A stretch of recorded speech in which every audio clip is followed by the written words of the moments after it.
On top of the hills overlooking the beautiful city of Trieste behind me, we'll be trekking between the villages of Opicina and Miramare. From here, you will get a beautiful view of the Gulf of Trieste, which will remain on the 12-kilometer journey all the way to Miramare. The walk consists of a relatively straightforward and well signposted path that journeys along the hill's high viewpoints of the Gulf and even through some traditional villages along the way. The journey can certainly widen one's perspective of the local culture, architecture and natural landscape in the province of modern-day Trieste, particularly after having also experienced the city of Trieste itself. One of the several towns that we encountered along the way was the town of Prosecco, which apparently gave its namesake to the now world-famous sparkling wine that we know today as Prosecco. The name originally has Slovenian origins, coming from the name Prosek, but this was later Italianized to Prosecco. Interestingly, the wine name is reused in Slovenian and Croatian as Prosek, similar to the original Slavic name of the town. In the past, many of these small towns in the hills behind Trieste consisted of a majority of ethnic Slovenians, according to the last census of the Austro-Hungarian Empire conducted in 1911. Although the number of Slovenian-speaking people in these towns have fallen considerably over the years, the area is still largely bilingual, and even many street names and signposts are written in both the Italian and Slovenian languages. Descending into the village of Miramare, which is actually considered a suburb of Trieste itself, visitors will get the opportunity to walk through the grandeur gardens and green spaces of the majestic Miramare Castle, the 19th century mansion that symbolises the historical rule of the Habsburg dynasty of Austria in Trieste.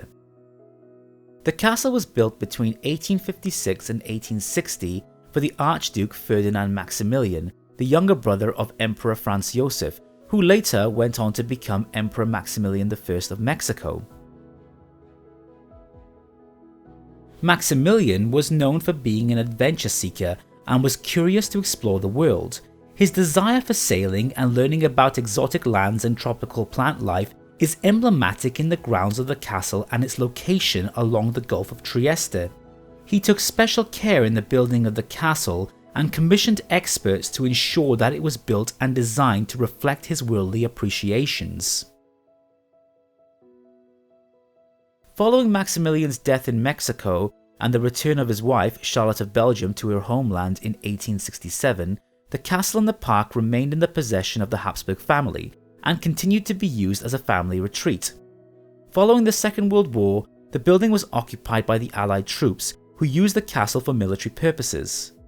It wasn't until 1955 that the castle was officially entrusted to the local authorities and became a museum. The castle's grounds consist of 22 hectares or 54 acres of land and features beautiful 19th century Habsburg style structures, water features and botanical gardens with numerous species of tropical plants. Today, the Miramare Castle, its grounds and museum are some of the most visited tourist spots in the province of Trieste.